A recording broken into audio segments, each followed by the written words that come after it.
country is in a definite policy of devaluing the US dollar. Do you know what that means to you? What that means is your savings is going to be worth less and less every year. If you want to take a trip overseas, if you want to buy a car made in Japan or in Germany, you want to buy a TV made in China, it means that your standard of living will go down as we devalue our dollar. Why are we doing that? That's another interesting question. We are doing that largely because we can't get China to stop cheating on their currency. And I'm going to show you what that means. I don't normally talk about foreign currency. Let's see where that chart is. Okay, I'll just explain it to you. What happened was China, a few years ago, back in the 1990s, cheated on their currency and made, let's say you're General Electric, and you have a plant in Iowa and you have a plant in Shanghai. And all of a sudden, China cheats on their currency so that your Shanghai plant is more competitive. What happens is then, you're going to build all of your stuff in China and close your plant in Iowa. That's what's been going on since about 1994. And so you want to know where the middle class, have you ever heard that phrase? It seems like the middle class is disappearing from America. You got rich people and you got poor people and no middle class. You want to know where the middle class is gone? China and India. Computer programmers, software, all of that kind of stuff, gone to India. Manufacturing jobs. You know what? I used to know people that worked at a factory and made a good living and put a couple kids through school and lived in a house and went to the bowling alley, had a good time, played cards with their friends. Those jobs are gone. We decided we don't need to do that stuff anymore. So all these people in the American middle class that made a living working in a factory, tough luck, all gone to China. We allow China to cheat on their currency and steal our wealth and our jobs. And until we make them revalue their currency, we're going to continue to do this. You might remember when Japan did this to us in the 1980s. You remember that? You remember when Japan was going to dominate the world and they're buying all of our real estate? There's no magic in Japan. They were cheating on their currency too, and we told them to stop it, and they did, and Japan has never been the same since. Their stock market peaked at 38.9 in 1989, and this morning it's about 8,500. That's off 75% or so from where it was when we told them to stop cheating on their currency. How did we get them to do that? How can we get China to do that? Everybody asks me that. Let me tell you, I did a little history reading. How did we get Japan to do that? Did we just call them and say, hey, you're cheating, we're losing all our jobs and wealth, would you stop? Nope, that's not how we did it. What happened was people like you called your congressman and senator and said, Senator, congressman, man, woman, I'm tired of losing wealth and all the jobs in this country to Japan. Do something about it.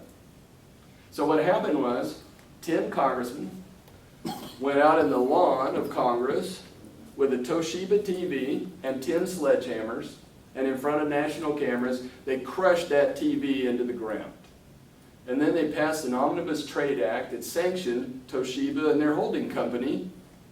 And all of a sudden, the government of Japan says, I think we might have a public relations issue over there in America. And it wasn't very long before we had the Plaza Accord of 1986, and Japan stopped cheating on their currency, and our trade deficit went back up to almost zero. That was in 1986. Along about 1993, 94, China decides, hey, that worked pretty good for Japan. Let's do that. So they cheat on their currency just like Japan did, and they're getting all our wealth and business again. So if history repeats itself at some point, you will get tired enough of it to call your congressman and senator and say, stop them cheating. I don't want to lose all my wealth and all the jobs in this country. And your Congress will do something about it. We've talked about doing something about it for 5 years or so. I hear it every once in a while. And then we back off. We're afraid to. Why are we afraid to make China do that? Because places like Starbucks, Dairy Queen, General Electric, Caterpillar, General Motors, they all see China as the big future. They're not making any money in America anymore, so they want to do business in China, so they are scared to death to talk like that. You won't hear these big multinational companies talking about that because they see all their future over there. They could really care less whether we have any jobs in America because they can make all their profits in China and move their technology with them. Just like General Electric, Jeff Immelt. He's supposedly the big shot in charge of job growth for America. What do? They just transferred a high-tech X-ray imaging unit to China from Wisconsin. Took the high-tech jobs and moving it to China. And that guy's supposed to be the cheerleader for job growth in America. You see how that works? I don't think it's working very well. Not for your children or mine. We've kind of got a bipolar commercial real estate market. We've got one part of the commercial real estate market that's absolutely on fire and selling at nearly record high prices again. Those are called core properties in gateway cities, Boston, San Francisco, New York, and DC. If you have buildings in those cities that are filled up with credit tenants, those prices are at record highs again. So some parts of the real estate market are on fire in commercial real estate. The problem is that's a small percentage of all commercial real estate in America, and the rest of it we'll just call those transitional properties. They're still not getting a bid. You can't get financing for them, nobody knows what the values are, and the market is pretty well stuck. And that's why sales transaction volume of commercial realtors is off, some of them off 70 to 80% from where they were 3 or 4 years ago. I'm interested in creating some policies to get the commercial real estate market to clear, just like I talked about getting the residential market to clear. And how do you do that? You foreclose on commercial real estate that's buried in the banking system and sell those to investors, who can then fix those properties up and rent them out to somebody and get them going. As long as there's this huge overhang of commercial real estate that needs to be foreclosed, until that actually is foreclosed and moved into the market, investors won't buy because they're afraid that prices will continue to decline. And they will continue to be afraid to buy because prices decline until we foreclose on those properties, sell them to investors, and restart the market. Now I want to talk about mortgages on single-family homes. I want to talk about the issue at the national level about single-family housing. I mentioned at the very first of my speech that single-family homes are the key headwind to the economy. And I want to address that. If that's the headwind to our economy growing, I want to clear that out so we can start to grow and create jobs in this country again. I'll just show you a few of these slides. Regulators say that banks have a 20% delinquency rate on $2.6 trillion in their mortgage portfolio. Here's some other just little facts. Mortgage credit is still declining. Mortgage money is being withdrawn from the system for a variety of reasons. And as long as credit is being withdrawn from the real estate industry, you're not going to have much demand for houses or anything else. Current originations remain at a 3-year low. I'm not making this up. I'm putting this out here for the people, especially in Washington, to see this. And this is the key headwind to the economy, and we're not addressing it. Over 33% of the loans in foreclosure haven't made a payment in 2 years. How does that work? How do you live in a house for 2 years without ever making a payment and not even getting a foreclosure notice? You see, people got smart to that, and then they moved out and rented their house to somebody else for 18 months before they got a notice. I call that entrepreneurship. And it's a kind of funny statement until I realized that I'm paying for that in the losses in Fannie Mae and Freddie Mac. 40% of the delinquent loans haven't made a payment in a year. Why are we letting people live in houses for 1 year to 2 years without making a payment? Is that good lending practice? Is that good federal policy? This is an unanswerable question, kids.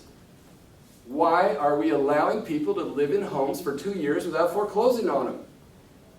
Your parents didn't do that, and your grandparents didn't do that, but we are. I guess we think we know better. Well, it ain't working. The OCC estimates there's 4.1 million homes 90 days delinquent or in foreclosure, and I don't think that includes the ones in Fannie Mae and Freddie Mac. So I'm guessing there might be 5 to 6 million homes that need to be sold. And they need to be foreclosed on and sold to investors to turn them into rental properties. And if you're a real estate salesperson, you need to brush, if you haven't already, and I bet several of you have, but if you haven't already, you need to brush off your briefcase about selling houses to investors instead of homeowners. Because we had all of these people move into homes that probably shouldn't have been there in the first place, and over the next 5 years, we're going to be transferring those homes from homeowners, if you will, to investors that will turn around and rent those properties. That's where the big growth area in sales volume is going to be in the next couple of years. It's already been there. That's not a new statement, but it's going to happen even further as we go along. We tried a grand social experiment. We got these people into houses. It was a big mistake, and now it's just a matter of how long will it take for us to unwind that mistake. I personally would like to unwind it like now rather than do it over 8 or 10 years. Because I would like to see the housing market start to recover again. And you know, I ask people this, like, why wouldn't we just sell all these and move on? Well, if we do that, the prices might fall pretty dramatically, and then the banks would have even bigger losses. Okay? Well, if that's a problem, why don't we design a program, a temporary program, to encourage investors to buy those properties at a higher bid price? And how you do that is, number one, let's say you create a program where if you buy a home that's been foreclosed on, you can get an FHA loan with a 3.5% or 4% mortgage. And in addition to that, we'll change the depreciation schedule to 15-year useful life and change the accounting to use double declining balance, which doubles the amount of depreciation you can take. And let's change the laws again back to where we used to be temporarily to allow investors to write off the losses from that real estate depreciation against their earned income. And all of a sudden, doctors and lawyers and everybody else that makes a lot of money, I guess Hollywood actors and football and basketball stars, they want to buy that stuff because they can buy the property, take the depreciation, and write it off against their earned income. That will raise bid prices dramatically. And if you don't want those properties coming back on the market and you don't want people to flip those deals to somebody else, why don't you add this in as well and say, you know what? In this process, here's the package you get of lending and also tax treatment. And if you hold those properties for 5 years or longer, we'll have no capital gains tax on the gain. Now, when I start talking about that around the country, I turn an audience of 500 people who wouldn't buy a house in 5 minutes because they're worried about an avalanche of foreclosed properties come in to have people say, hell yeah, I'd buy those. Yes, I would. You see, we could fix this problem if we wanted to. We just don't want to. I don't know why. There's another question. We all know this. Why haven't we fixed Fannie Mae? Why don't we foreclose on these homes? And why don't we create some incentives for people to buy these properties? I guess right now we would rather have no job growth and a dysfunctional housing market for whatever reason. I can't understand it, can't fathom it. And here's the thing. At this kind of rate, it's going to take 50 months to clear the housing inventory of foreclosed properties. That means another 50 months from now, where people won't know whether it's a good idea to buy a house or not because they're afraid of thousands of foreclosed properties coming into the market and sinking prices. This has got to change. The housing market's been under duress for 3 years now. I don't want it to be under duress for another 8 years, do you? Ask the people that represent you in Washington, why are you doing this? Here's some good news for you. I think what this slide shows is that my theory for the last 8 years has been there's way too much money chasing investment deals all over the globe. And that these large investors are scouring the globe looking for a good investment opportunity. And when they find one, there might be room for 10 good deals, and they do 100, and create a big bubble that ultimately bursts, and then they move on to the next one. And I've been kind of tracking this down now for about 5 or 6 years. And here's what I found to this point. You remember back in 1983 to 1986 when commercial real estate got red hot, created a bubble, and then it burst.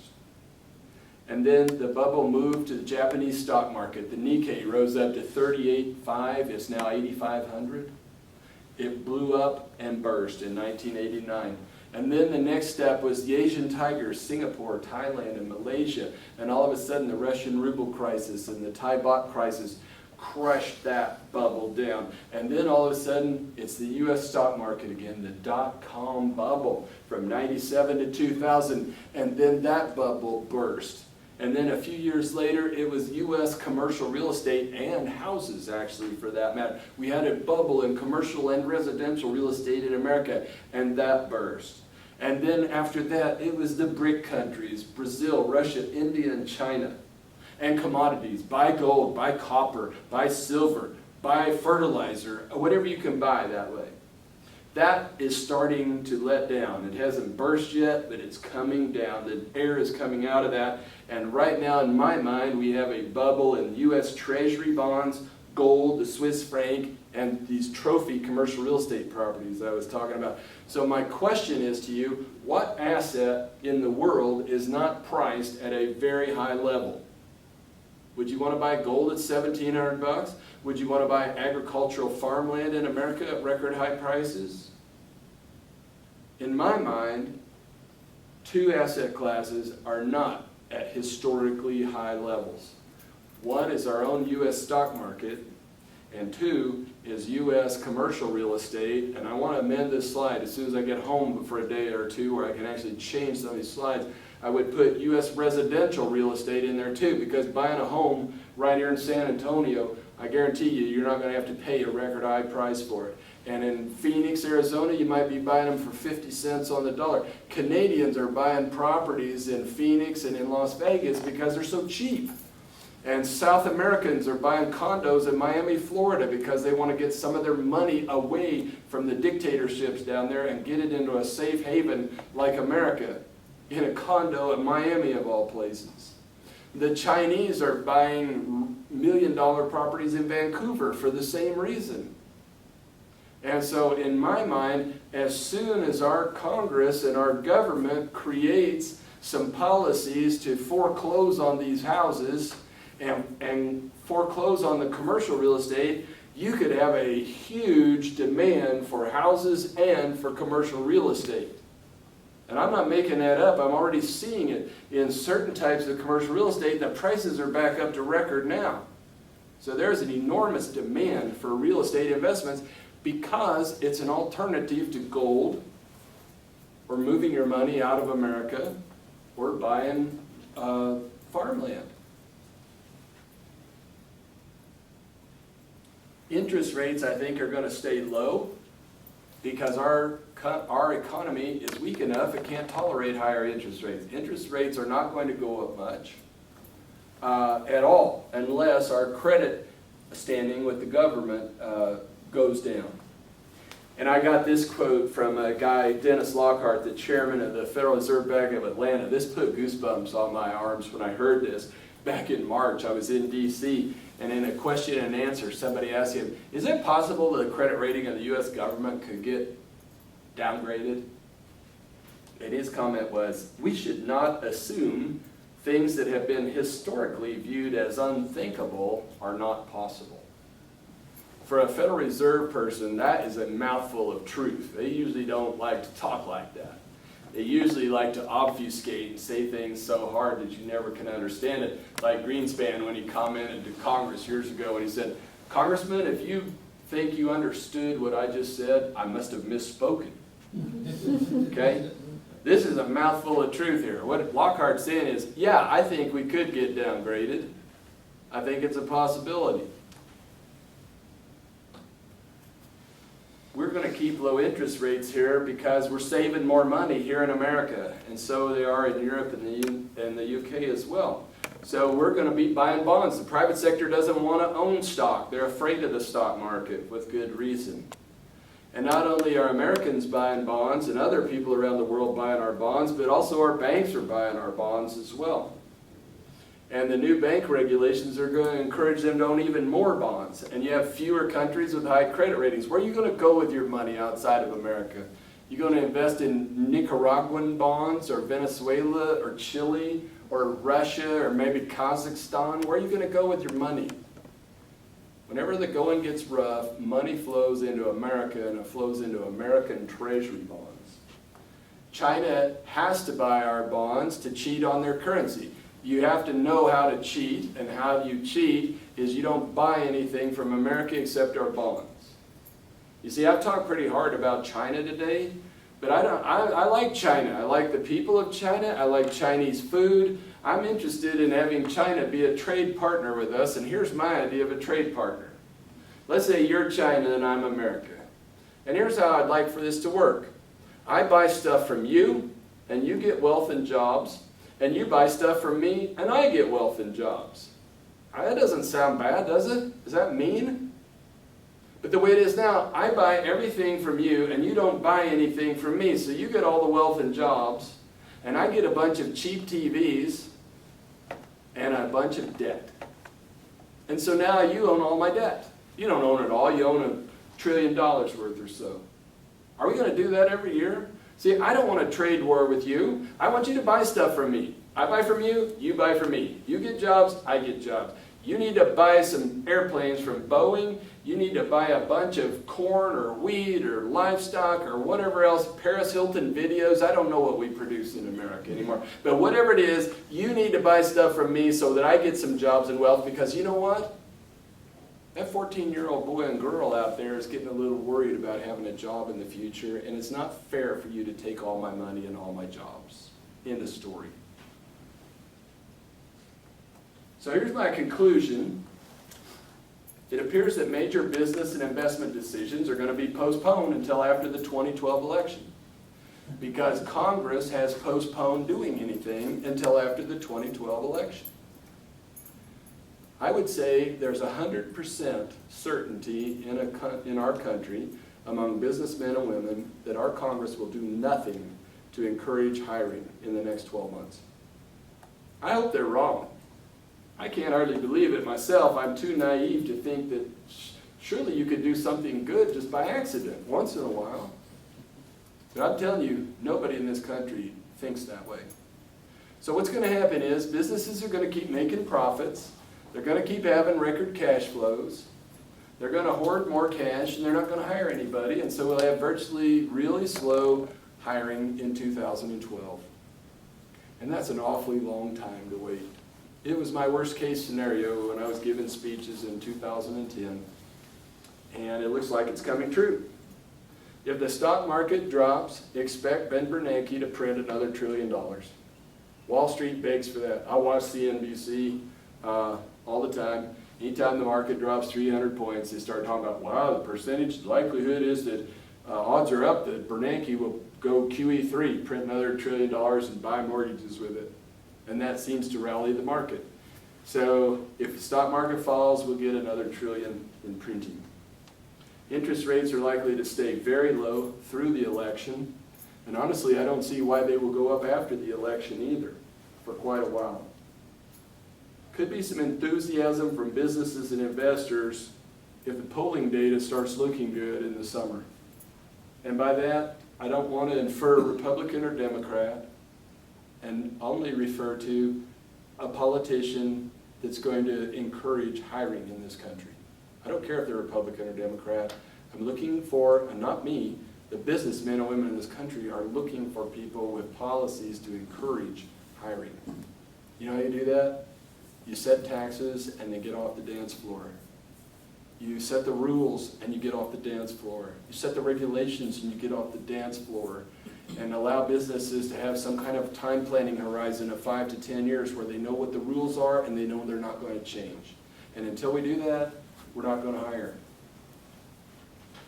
And so, anyhow, I want to thank you for your kind attention today. It's been fun. These are challenging times. This is not pleasant to listen to. It's not pleasant to talk about either, honestly. But I think it's too important for people not to be informed. It's important for everyone in this country to know exactly what's going on, because as a shareholder of America, as a voter and a taxpayer in this country, you need to take control and ownership of your country again. Thanks a lot for your kind attention.